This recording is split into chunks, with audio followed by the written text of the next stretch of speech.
And Alex is a professor of Geographic Information Science at the University of Liverpool.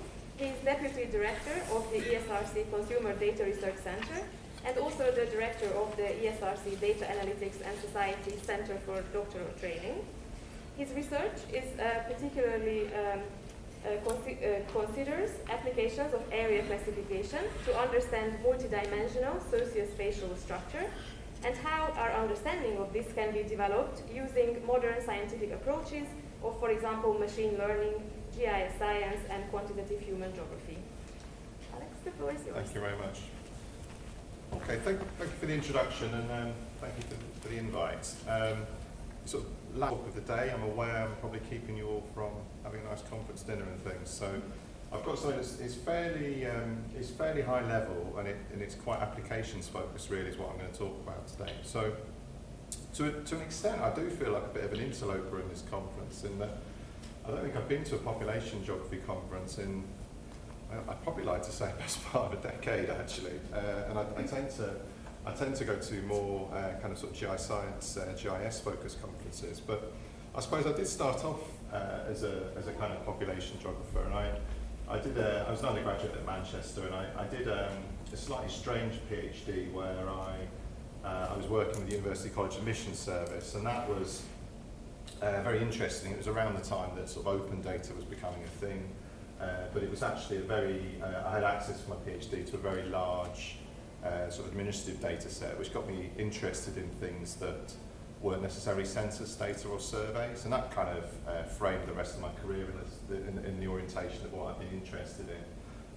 I also had another slightly odd element to my PhD, and it wasn't full-time, so I was working as a researcher at the same time. Part of it was a knowledge transfer partnership, and part of it was as a kind of research fellow. But all this period of time was spent in a combination of working in Cheltenham at UCAS headquarters and UCL. I finished the PhD in 2007.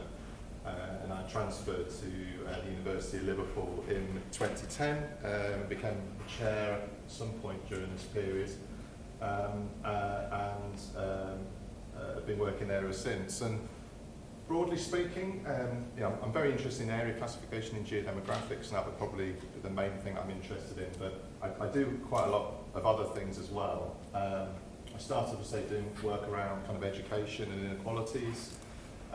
I've done a lot of methodological work around what I refer to as geographic data science, and this is where a lot of what I'm going to talk about today is sort of framed by.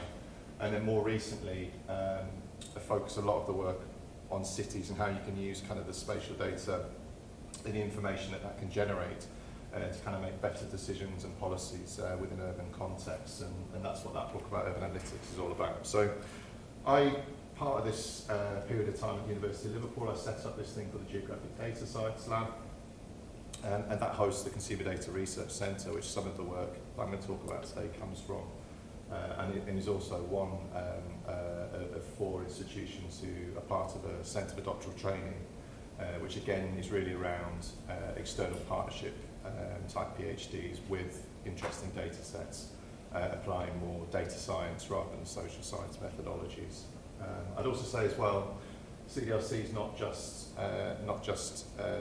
here, it's also UCL, Oxford, and also Leeds, and one of the other directors, Nick's in the room as well.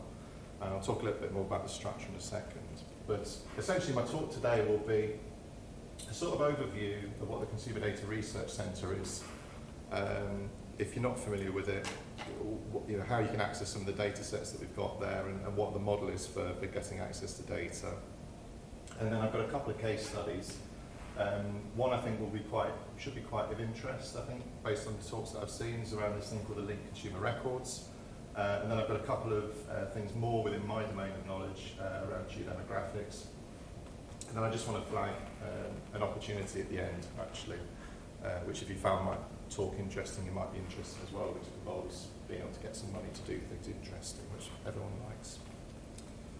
So, what are consumer data? It's a good starting point, and essentially, I suppose we'll take it in terms of this clock. So if you think about, you get up in the morning, you might jump in your car, you might be driving your kids to school, perhaps on the way, you get your number plate scanned by a kind of traffic counting camera. drop your kids off at school. There's something in the UK at least, or certainly in England and Wales, where once your child's in school, it picks up a unique ID, and that tracks the child through all stages of the education and records their grades and subjects and so forth and which schools they're at. And that's collected by the Department for Education. Perhaps at that point you've done the school run, jump on the tube. When you jump going in and out of the tube in London, for example, you're tracked by kind of transit gates where your account's linked to your ingress and egress from the tube system. Later on, you might do a bit of online shopping on your phone. Perhaps that's linked to a store card. Maybe that's also linked to picking up something in a local store. Again, those kind of transactions, online and offline, also are all linked to databases that consumer organisations kind of collate. You might later on use something, a mass transit system like Uber. Maybe you book a cab. Again, Uber are collecting all these data. The people who provide the map, Apple, they also collect all the Uber data as well. You know that's another sort of source of data they pull into their databases. Again, perhaps it was for a hospital, a doctor's appointment. Again, like education, these records, again, you've got IDs within the NHS in the UK, and that traces you through the system, what was wrong with you, what the treatments were, what the outcomes were. Maybe you do some sort of shopping, browsing again online at night. Again, perhaps these are linked to purchases that you made during the day. Maybe you consume media, watch a bit Netflix, and again. So all these things here are examples of consumer data. Within the CDRC, we kind of take a very diverse view of what we mean by consumer data. So it's all of these things and a lot more. Now, why they're challenging, I suppose, and why it's difficult is, there's no sample design to this. So the data that's generated is the data that's generated. Some of that's rubbish, some of it's not rubbish. That's quite problematic. As I sort of described, there are many, many different types of organisations collecting these data for all sorts of different purposes. So it's very disparate and it's spread out. If you want to get access to, a national database of store card data, how do you do that? It's very difficult, and the organisations might be a bit resistant to giving you access to it in the first place.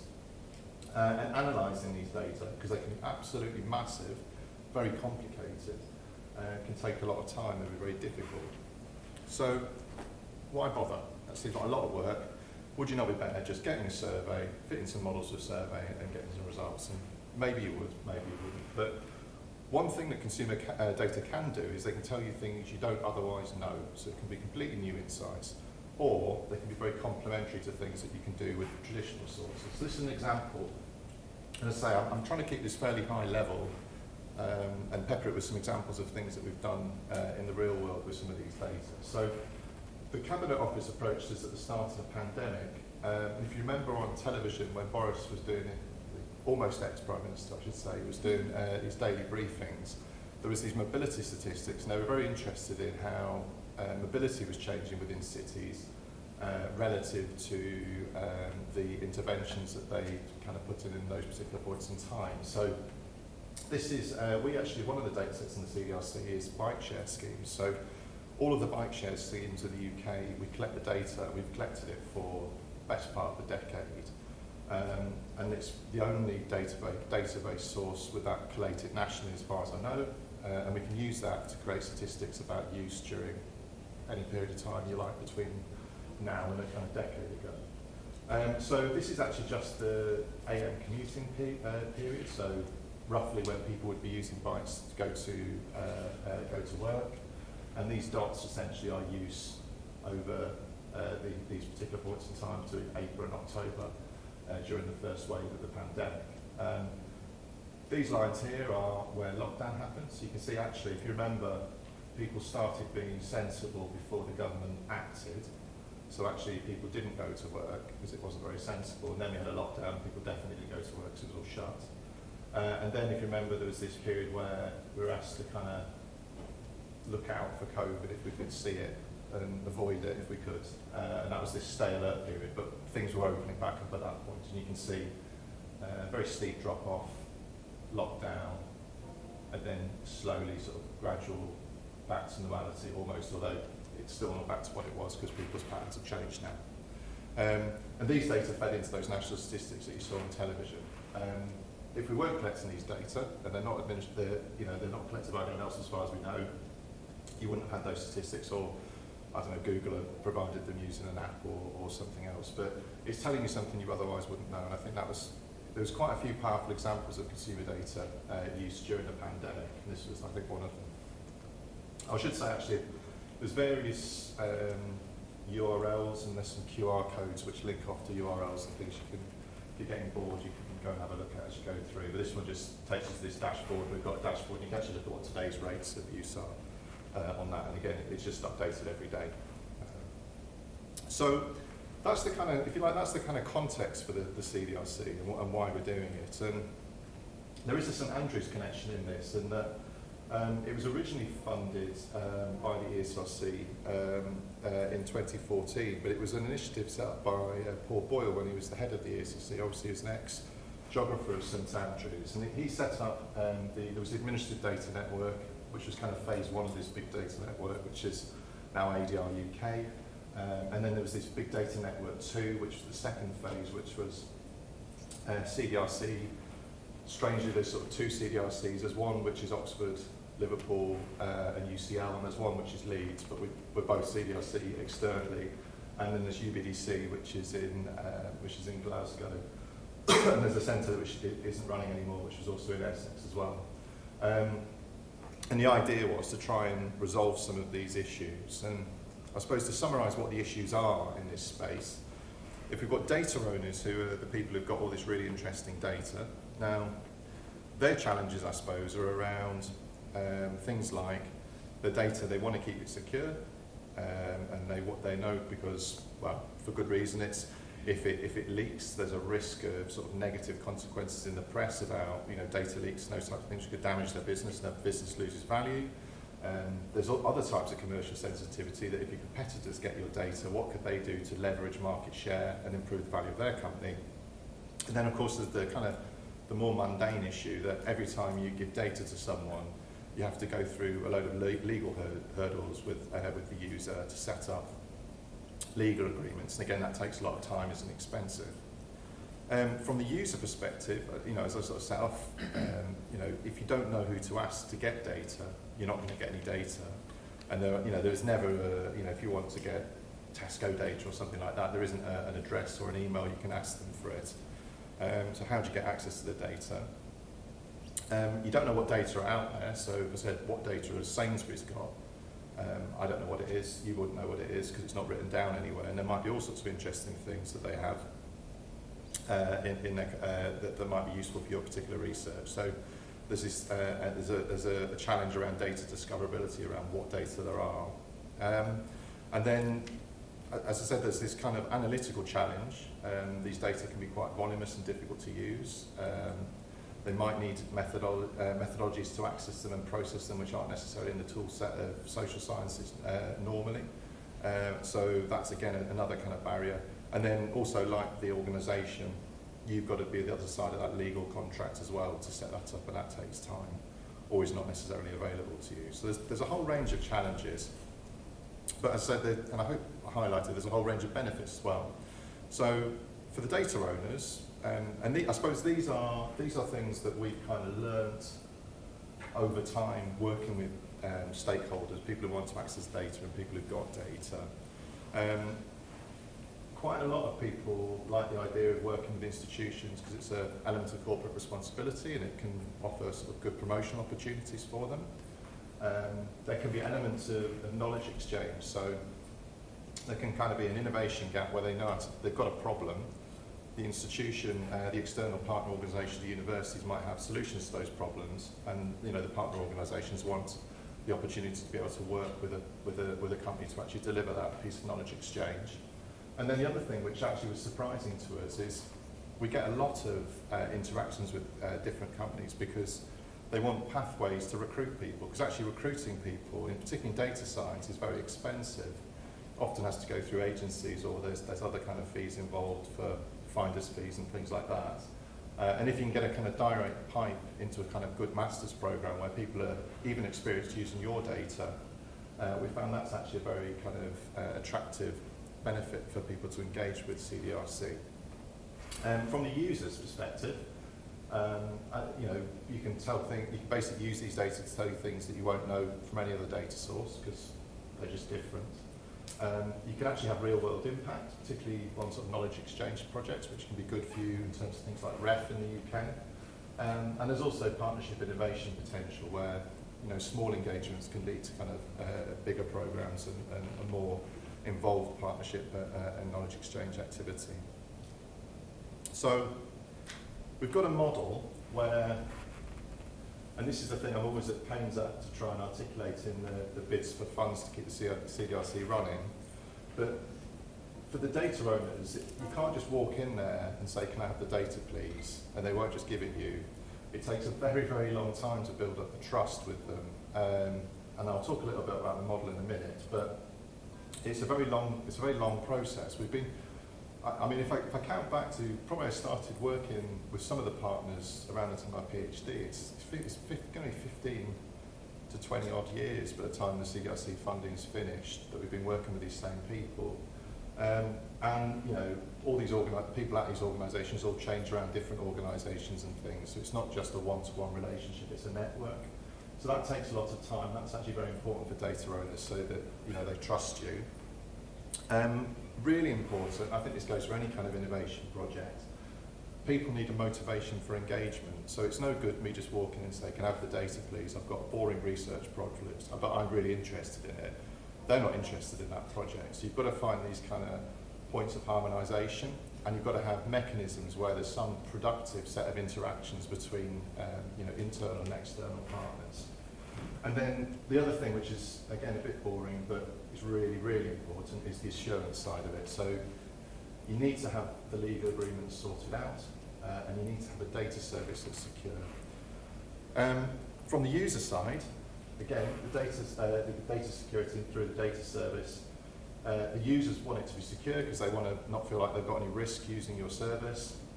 It's got to be efficient, so if you put an application in, you know, you can't wait sort of 5 months and not hear back and then find out it's been rejected for some reason. It's got to be efficient, and you've got to be able to turn the applications around quickly. If you want to use the service, you need to know what data's in it, so the data's got to be really discoverable. And that's in part, you've got to have sort of platforms to do that, which sort of catalogue data, but can also promote data. And then something we call analysis-ready data, which is a way in which some value can be extracted from data that are more difficult to analyse, to make them more easy to analyse. I'll describe these in a little bit more detail. So the assurance means, in a nutshell, we have, for every data set we get into the CDRC, we have a legal agreement with the partner, and it's very clear what data are being supplied and what tiers of the service the data are actually going to sit within. So I think I counted up the ones that we've done, and there's about 68, and I think overall across the CDRC, Nick, I don't know how many you've got, you must have a similar amount, but there's probably over 100 data license agreements. So we're not talking about one data set here, it's not one survey, this is, you know, over 100 different things, and we have to maintain these licenses, so they have expiry dates, you have to revisit them when you get updates and so forth. So that's actually quite a time-consuming process. So that happens in the background, but it means that we know what we can do with the data, the partner knows what they can do with the data, and they can, again, we can build this trust. Now there's an infrastructure behind all of this as well. So we have sort of 3 tiers of infrastructure. We've got stuff that's totally open, which are broadly all on the web. So we have a kind of maps platform, we've got a kind of data platform, we've got APIs. And to access any of the data that's on there, you just log on, create an account, and just download it, and that's it. And then we've got these other 2 safeguarded and secure tiers of data. And what they require is you to fill an application form in, and we process that application form, and then it's either approved or it might need sort of changes made. If you have data approved for a safeguarded application, you're provided a secure download link. You can download it to your machine, you can do the analysis on your machine. If you're applying for secure data, much like something like the SRS, you have to use one of our either physical rooms, which are like this one here, where you actually go into a sort of locked room and there's cameras on you and the computers are all in cages, or we've got now, more recently, kind of online versions like you would with the SRS, so you get a kind of virtual computer in a web browser. These are more secure. They're more secure because no data kind of leaves those systems without further checks, basically. I mentioned discoverability. So the two main routes for people finding data within the CDRC are these two websites here. We've got this MapMaker website, which is essentially a catalogue of all our open data and analysis-ready data on maps, because a lot of it is spatial. And essentially you can kind of choose a map from the top right here, and there's a big drop-down of all sorts of different categories of maps. This is quite nice. It's built on the Carto platform. You can do things like download PDFs of the maps. If you zoom in an area and you want to keep the map and put it in a publication, you can just put it straight into a PDF, which is good, and it's got nice key formats and all the rest of it. And then a slightly more catalogue version of the data that we've got, and also it catalogues all the data that you can't download, the safeguarded and the secure data, is this data portal, and it's got everything on it. The search is quite good, and again we've also got different categories of data on there as well, which kind of help you navigate it. And it's also the kind of starting point for making an application if you want to apply for the data as well. So that helps with discoverability. Then motivations for engagement. So this is, broadly speaking, I mean, across the CDRC we do this slightly differently. So Leeds do it a little bit differently from we do. But broadly speaking, we have a series of activities that are kind of on offer, if you like. And they, as you sort of progress up at this kind of ladder of engagement, they become more involved and there might be a little bit more investment. So we have very low risk, very low cost activities. We run this master's dissertation scheme.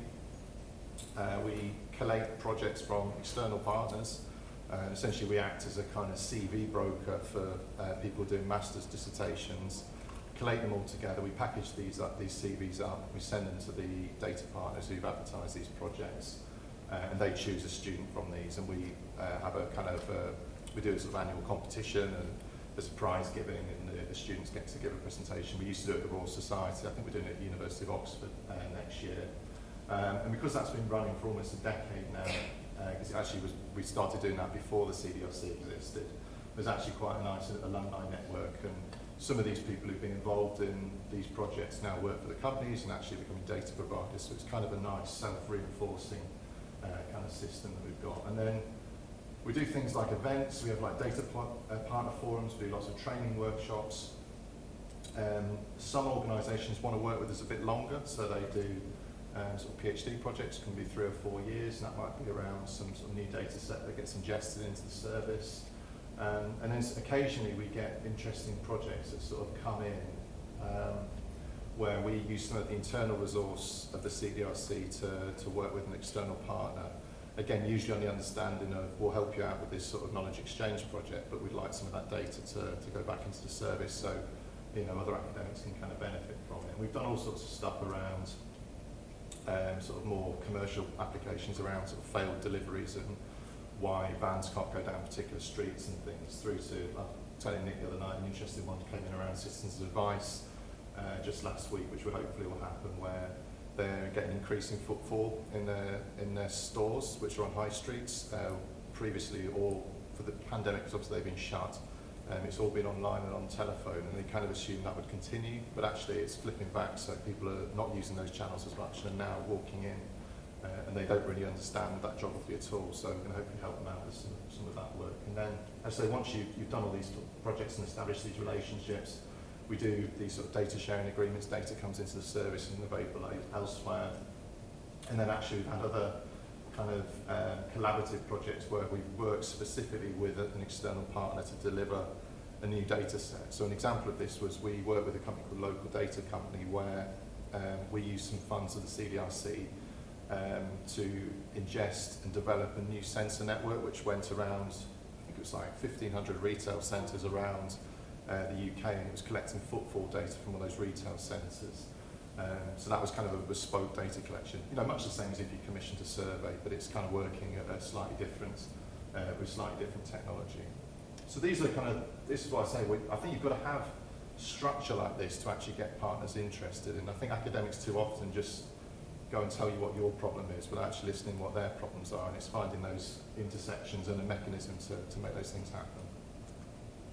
And then We've got analysis-ready data products. So what these are essentially we've got very complicated data where they can be quite difficult to analyse. They might, in some circumstances, be in these quite locked-down systems, secure systems, which again have got more hurdles, which mean they're less accessible. And the idea that we have is to try and get as much of these secure data into the open, because user demand's greater for that. But to do that, we often have to do quite a lot of processing. So what we find is we take topical areas where we know there's demand by doing these kind of stakeholder engagement events, and we build products out of the data that we've got, which are available. I mean, if you wish to build your own products from it, you can do that. You can go and get secure data, you can access the system, we've got the infrastructure to support that. But there's lots of things that we do which are kind of pre-built. So we've done, this is just a few examples. Actually, this isn't mine, this is Dave Martin's, but we did him a flyer anyway because it was a really good product. It was about workplace classification. We've done stuff like retail centre definitions and various other geodemographics as well. But we've got quite a few more products which are kind of coming on stream now. So I suppose that's that's the overview of the CDRC, and I want to put that in there just because I think I'm not totally sure if, as an audience you would have been familiar with it, but I think there's lots of things in there which you might find of interest. So just to illustrate a few examples of things that we've done, and then as I say, also trying to show you how these things have been used out in the wild. I've got 3 examples. One is something we call linked consumer registers, and then I've got 2 examples of geodemographics. And these are just some of the partners, and I'll explain the stories behind those in a minute. And this is the Book of Mormon, which is probably the most random connection in this. But it's a good example of how the platforms can sort of help promote things that you do, and also it being used for something that's quite interesting. So the non-geodemographic example. So one of the things that we've got is this, what we call linked consumer registers, and what these are a combination of electoral roll data. So if you're going to vote, you have to be on the electoral roll. And I forget which date it was, but at some point you could opt out, so it isn't 100% sample. But everyone who hasn't opted out. And then what a lot of data broker companies do is they supplement other data on top of the electoral roll data. Electoral roll data are completely open, although you can't go and download them. If you want to go and see my record on the electoral roll, you could go into Liverpool City Council offices, and they're all publicly available records. But they're collated by various organisations, and they're enhanced with other kind of consumer data that they're allowed to distribute as well. So what they end up being is a very large, reasonably complete, but also a little bit messy, like most consumer data record. And we've been collecting these for a long time, so we've actually got these going back to 1997, and we're still ingesting new data now. So it's a sort of complete time series. We've kind of been working on these data. So in their raw format, they're very, very difficult to use. They've definitely got to be within our secure labs because of the sensitivity of them. But what we've been doing is we've been looking at developing individual IDs and then also linking them to houses and households and UPRN geography. So the idea is that you can track individuals through this system, and you can track households and also what happens to households through this system across the years. So it's actually, I think it complements the sort of stuff that Nick was talking about in his microstimulation models, but it's a very different approach. It doesn't actually use any modelling in terms of the development of the data records, it's just presenting what's there. There is modelling which works to form the linkages and to create things like the individual IDs and so forth. So when you've got this very large database of where people are, you can do lots of interesting things with it. And again, I'm not going to go into too many details about how these came about, but just there are actually papers which are kind of linked off the data records for these in the CDRC site, which you can use to check the details out. If you're interested in the linkage methodology, it's this paper here, and I think this QR code will take that off to you. But again, if you look up any of these data sets on the data store page I mentioned before, all the publications are on there as well. So one thing which is interesting about names is they've got a geography. So if you type in we've got this website called GB Names, and what you can do, we've actually done, I showed you from 96, we've actually done stuff with historical census data as well. So we've got like 1881 census data for names. And we essentially look at the propensity of different names by areas over time. And this website can show you the concentration of your name, assuming we've got it in the database over time. And this heat map here shows the concentration of singletons. I think that's in 2016. In 1881, it was, again, pretty similar. Most names don't spread out that much, and lots of them have got these kind of regional concentrations. So by chance, my name has come home, because it isn't where I was from, and until I got my lectureship, it wasn't where I lived either. So I've gone back to my roots, and there's actually a little tiny town called Singleton outside Blackpool, and that's where my name comes from. But there's lots of interesting things you can do with it when you've got these geographic databases. So one of the things that we've been interested in doing is associating names with things like index and multiple deprivation. So Smith is a name which is basically found everywhere, because it came from, when surnames came into common use, there would be a Smith in every village, because it's the people who sort of bash metal about. So that's a very common name without any particular geography. So oddly enough, the IMD is sort of in the middle of the distribution. But then other names have a different kind of geographies in terms of their sort of index and multiple deprivation. So again, you can use these in kind of creative ways. If you flip it around, one of the other projects that, again, this is something we've been doing for 15 or 20 years. If you've got these very large corpuses of names, and we've got other, I've talked about the UK databases, we've actually got global databases of names as well, which have been collected from similar sources but in multiple countries. You can start to look at the probability that names come from certain places. So, my surname is definitely something you would find in England historically, and it's probably would classify me correctly if you chucked it into our system. But actually we can look at all sorts of different types of names from across the world. And we've developed a whole series of tools around this, but one in particular, which is on CDRC, linked to the CDRC, was something that we did with the ONS. And this was a really unusual project, because the models that we were building, the ONS gave us special permission to actually test it against the individual level census data, the 100% sample, which they did those tests for us, and essentially, obviously it wouldn't give us the results, but they would just tell you how successful your model was, which enabled you to kind of fine-tune it. And what this ethnicity estimator tool enables you to do is to apply it to name lists, whatever that list of names might be, and it gives you an estimate of the census categories for those names. So with those, if you've got other sort of databases of sort of where people with those names, where people with names exist over time, like we have through the electoral rolls, you can actually do things like create intercensus or census maps for sort of ethnic categories and things. So this is Bangladeshis moving in 1998 to 2016. You can see how the distributions moved east, essentially, in sort of central London. But we've got sort of ethnicity estimated data sets for areas which you can apply through the service, and it's one of our most popular safeguarded data sets, I think. Something else which I think, this is actually a slide from a colleague of mine at UCL's recent paper, which I think is quite interesting. And what they've done is actually used one of the more detailed categorizations of names we've got by country, but have coded up those also by the ethnic categories which they predominantly fall within, that we use within the census. And you actually see that there's quite a bit of diversity within the categories that we use within the census. So there's some value about using typologies that are kind of higher resolution, but you can't necessarily get that through census data. You might have to use alternative sources like that. So again, I think this is just an example of where these kind of data are telling you interesting things.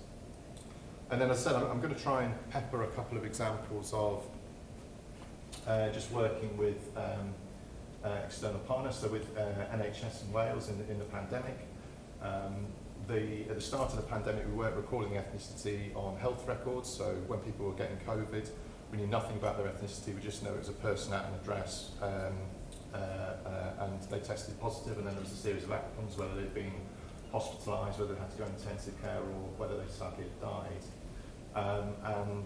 NHS Wales used this tool to code up their records, and it was quite early insights into some of the some of the sort of ethnic characteristics of things people suspected and actually what actually materialised to be true. So one of the key things was that at the start of the pandemic there was a real concern that people from ethnic minorities were more likely to die in hospitals, and from the analysis at NHS Wales did, that actually didn't turn out to be true, although there were some other patterns around propensity to test positive and also to be hospitalised. So again, that was a real-world application of those data. So the takeaway from that first example is that it can tell you new things you wouldn't otherwise know, and it can also potentially, particularly when you're looking at things like intercensal periods, enhance understanding with sort of greater degrees of temporal granularity. I don't think it's better or worse, but it does complement alternative sources. Okay, so London output area classification. So what's a geodemographic? Very briefly, a geodemographic is, if you imagine you've got a whole, it could be any geography, but mostly small area geography, you'll have a whole series of variables that you think are interesting about these places which describe them. So it could be characteristics about the population or the built environment, and you've selected those for particular reasons, and you typically pin those to some kind of theoretical framework of what's important to describe areas appropriately. Okay, so you end up with this large sort of database, like a large spreadsheet, with every area in the country, and then all the variables that you're interested in. You'll transform them, so sometimes you apply sort of normalisation to them. You'll certainly standardise them, so they're all measured on the same scale.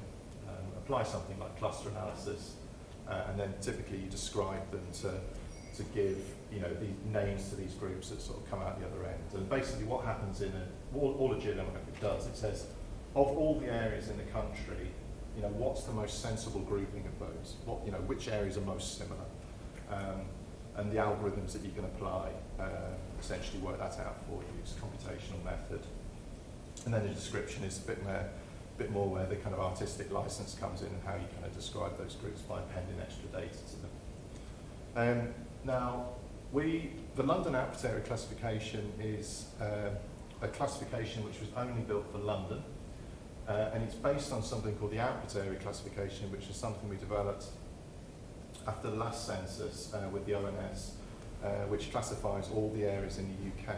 Now, the problem with that is that London is not like anywhere else in the UK, and actually, if you essentially are looking at every variable in London relative to the UK average, it's very weird. And what that basically means is the classification for London doesn't work very well. So this is what Oak looks like in London. You basically get most of London classified into a few large groups, and it doesn't really describe differences in residential geography at all very well. And because of that, the Greater London Authority approached us to have a look and see if we could build a better model specific for London. It's really, really simple in terms of the methodology. All it does is, rather than looking at the whole of the UK when you build the rates for areas, you look against the rates, you calculate the rates for London, so you're looking against the London mean, not the kind of national mean. And essentially what it means is it's more sensitive to differences within London, not picking up the fact that London is completely different from the rest of the UK. So you end up with a better classification, which we call the London output area classification. Exactly the same methodology. Exactly the same data goes into it. This is the inputs for Oak. And in London you have a sort of two-tier model, 8 larger clusters and 21 groups. It looks something like that. These are the groups that come out. And this is the geography of London coloured by those. Again, all these are linked off to various maps, and you can download the data if you want to get it yourself. And we describe it, and this is very typical for most geodemographics. You get a kind of descriptive profile for them. So I've just picked 2 groups.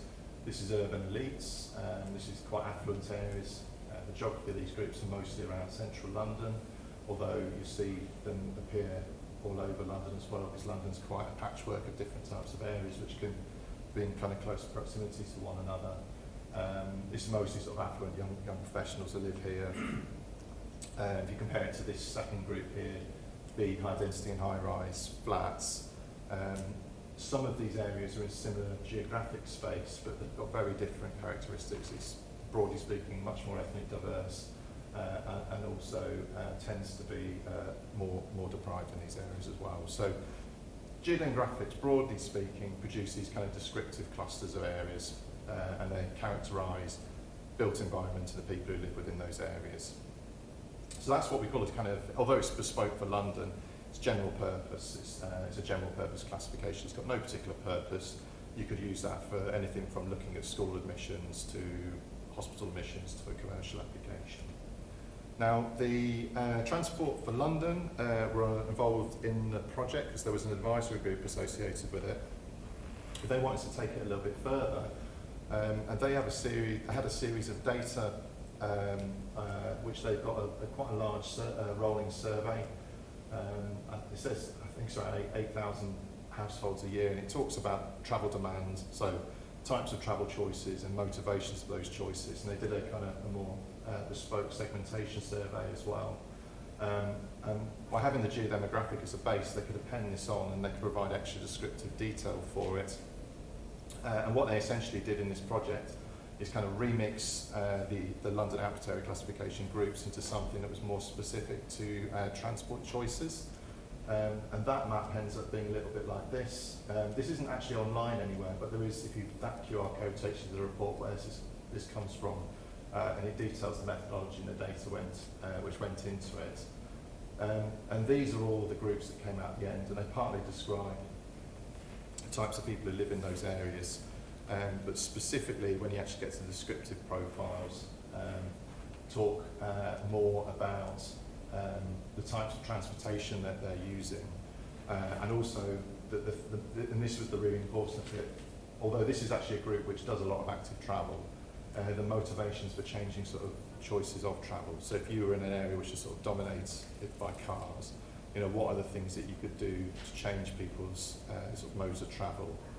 And building cycle lanes might not be the answer, it might be other kind of interventions. So it was kind of a sort of calibration tool, but also a tool which they wanted to use for a series of kind of specific purposes around increasing active travel within London. And it's been used, there's about five reports where it's been kind of integrated, used to kind of provide these descriptive profiles. It was also used in something for what they call healthy streets check in London. So if you're putting a new planning application around streets, you have to, they've got a whole suite of things that you've got to do, including profiling the areas by this tool. So any kind of investment needs to have a kind of tick that the intervention makes sense in that context. And it was actually used as a criteria in something called the Livable Neighbourhood Scheme, which had about £53 million worth of funding, which boroughs could bid for specific types of interventions. So that could be, for example, putting in cycling schemes, but these were actually built into the evaluation criteria for those. So you had to check it against the transport classification of London's to make sure it made sense for your kind of local community. And because of that, it was used a lot in the planning for those applications, but then because it obviously then fed through into the evaluation as well. So again, real world example using consumer data. Again, I think this both complements and enhances traditional sources. So we're combining consumer data from these consumer surveys with more traditional data like the census. And in this context, it's actually quite a simple example. It's a very basic wrapper of a kind of traditional geodemographic model, and you can do that for other things. And then final example, another geodemographic. This one's called the Internet User Classification. And this is basically around this. So this essentially looks at this idea of digital inequality. So this is where if you've got lower digital skills or access to lower sort of digital connectivity options, that will limit all sorts of different types of life chances. And building a geodemographic around the internet use, essentially the idea of that was to kind of capture that geography, to look at it spatially. We've done a couple of iterations for that. We've actually got an ongoing project looking specifically at skills at the moment with Loughborough University. But the Internet User Classification is what we did a couple of years ago. And what went into that are a whole series of things. We had retailer data, so online retailer data from where people are actually spending in stores. Broadband data about the infrastructure within local areas, what kind of connectivity areas could support. And then also a whole series of commercial survey data around attributes related to internet use and digital inequalities. Some of these could be input into a geodemographic as direct measures. The retailer data are massive and multiple years, and we can aggregate those to areas and they can be just put into the classifications. Survey data require things like small area estimation to generate estimates for small areas. We build up these large databases, much like the London Apt Area Classification, again use cluster analysis, and we produce these typologies. To differentiate a little bit this classification from things like the Apt Area classifications, the Apt Area classification and the London Apt Area classification were entirely census data. Now the census data is open, so you can put all of the data you used, all of your methods, and the classification could be all in the public domain. No access restrictions, you can go and download it and you can use it for whatever you want, and there's no problem with that at all. Where it becomes more complicated is where at the other end of the spectrum, if you're a commercial company, you've got all this sensitive data and you create a classification where I don't want to tell you the methodology because actually it's commercially sensitive. The data I can't put in the public domain because we bought it and we own it, and I want to sell you the classification. So that's the opposite end. So you've got open, you've got closed. I've written a lot of papers a long time ago about closed being bad and being black box, blah, blah, blah. And yes, that's all true, but it doesn't really progress the debate much further. And actually what we came up with the Internet User Classification, because what we're doing is we're mixing different types of data. So some of the data is open, which is fine. Some of the data are using that tier safeguarded, so it's a slightly more secure tier. Some of them are really secure, like the consumer data from sort of online shopping organisations, and can't be out of a secure lab.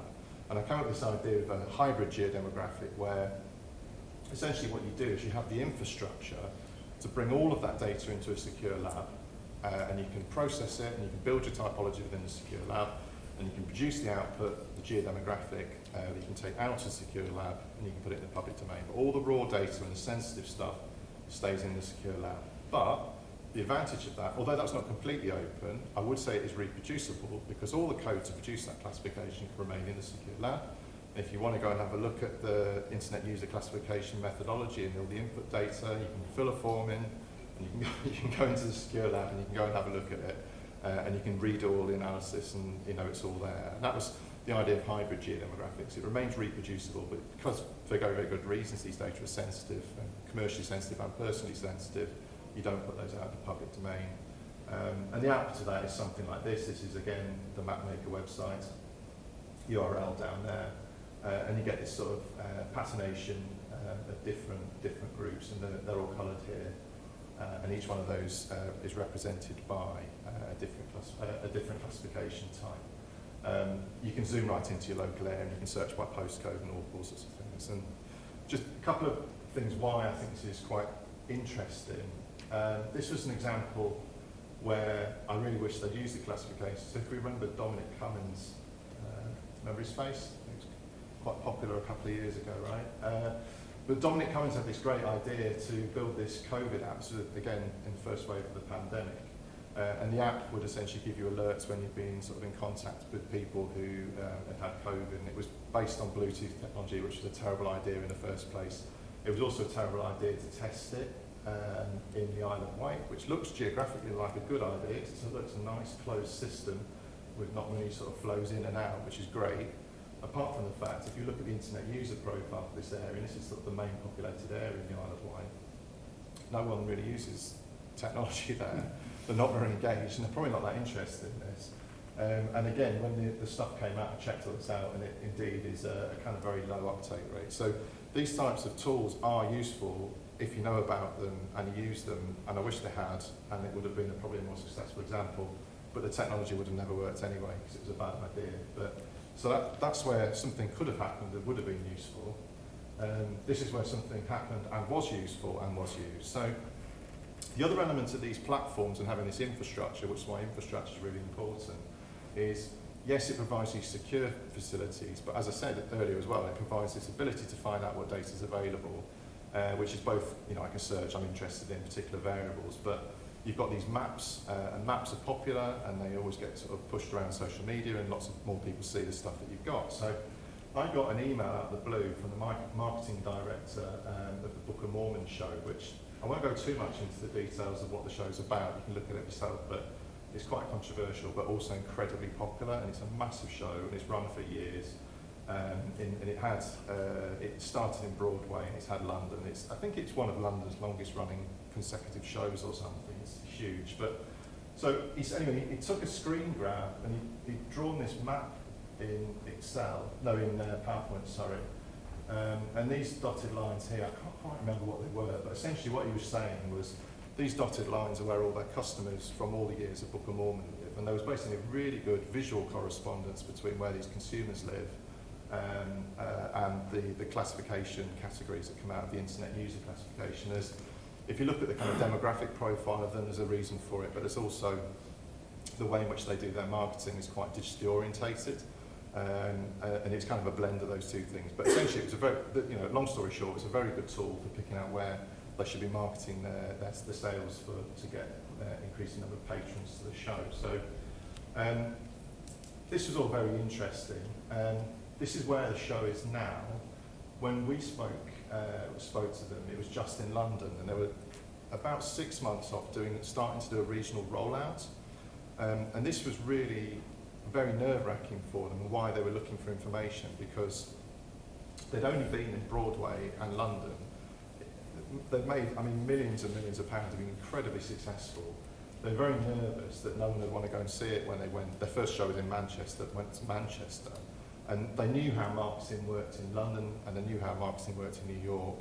But they, as you know, according to Loke, they're completely different places from the rest of the UK. So they were very puzzled. So what we got talking about this is an example of one of these kind of knowledge exchange kind of projects. So what happens is the way they do their advertising for their shows is essentially they wait till very close to when they're going to be doing the show, and they essentially do like a sort of cluster marketing strategy where they push it out really intensely in their key areas, and they actually use a lot of outdoor advertising. So what they want to know is, yes, it's interesting knowing where people live who might go and watch the show, but they actually want to know where they are in the day. So where is it they need to advertise these, put these advertising things up on these kind of like digital billboards. So what we ended up doing, actually, again, just to illustrate the kind of coupling of different data sets, we looked at sort of commuting data. And I was talking to Tony earlier on about how this is going to be very depressing with the new census data.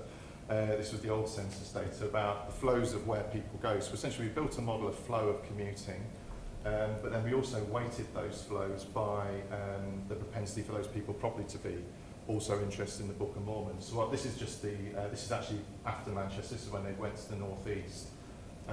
And what it did was give them a good idea, because they can then calibrate this against where outdoor advertising opportunities are, of where they put up these kind of signage. And anyway, it's all been very successful. I'd like to say that the success of all their shows is purely down to this. It's nothing to do with the show being excellent, but it was obviously, it helped them out quite a lot in terms of their marketing. So anyway, the good thing about that is 3 data scientists got to go to the after party and opening day of the Book of Mormon in Manchester, which was quite interesting, to say the least. There's a lot of people on Coronation Street there, and various other people.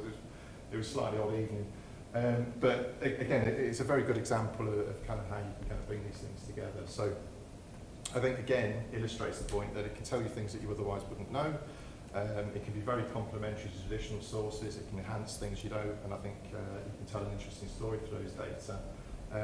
In this case, infrastructure is very critical because it both enables us to use these data and build these typologies.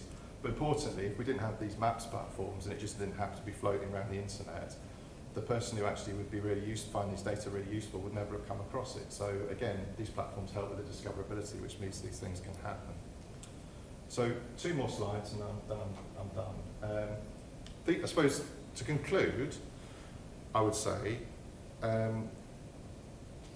consumer data, I think, again, if I've not said this enough, it adds value to population research, because I think it can tell you completely new things about you just wouldn't know from any other data sources.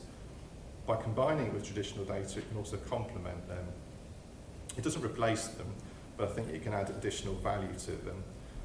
But it does rely on these kind of infrastructure, and that's physical infrastructure, say like these computer platforms and secure labs, but the people who go behind them, who know how to write the data licensing agreements, who know how to go out to the partner organisations and build these relationships, and the people who run these master schemes, so you can pilot these kind of engagements and so forth. And then, as I've shown you, hopefully, through these different examples, although you can produce really interesting research on the back of them, which is good as an academic, you know, we also have to do really interesting kind of impact work as well, so we can actually build lots of interesting sort of partnerships, and there's lots of potential there through these kind of data, because they hook the interests of people who actually have these kind of problems. And I promised our funders that I'd just put this up, and I'm going to increasingly put this up on talks that I do. We've had the CDRC and UBDC in Glasgow now are funded now until 2024, and we're classed now as something called a digital footprints data centre service.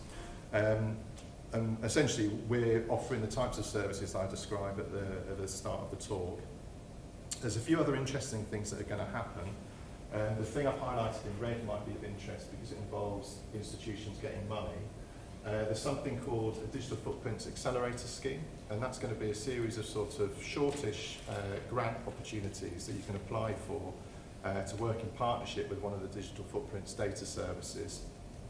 Potentially bringing your own data, bringing partners, and using the infrastructure and some of the data that we've got within our facilities. And if there's anything from some of these slides or anything that Nick Lomax might have mentioned in his talks as well, you want to talk about, we're obviously around for the next day or so. And if you want to get in touch about these, I can't give any more details of the call because we don't have it yet, but it is apparently, and I've double checked this, the end of July, keep looking on the ESRC website is when it's going to get announced. But if you follow the CDRC on Twitter, we'll obviously be pushing that out as well. So that's going to happen. They're also recruiting for kind of an advisor group for the programme as well. So if there's a few people who want to be involved in that, again, there's another opportunity, although that's external to the people who've currently got the data services. And then later on, sort of starting 2023 onwards, there's going to be, there's actually a very large amount of money, just under £50 million, that I think there's some business cases need to be done. There's going to be some more opportunities for sort of larger centres like the CDRC and UBDC to hopefully keep running, but also new ones to be established within that kind of framework as well. That's it. I don't know what I've done. 1 hour, that's a bit long, isn't it?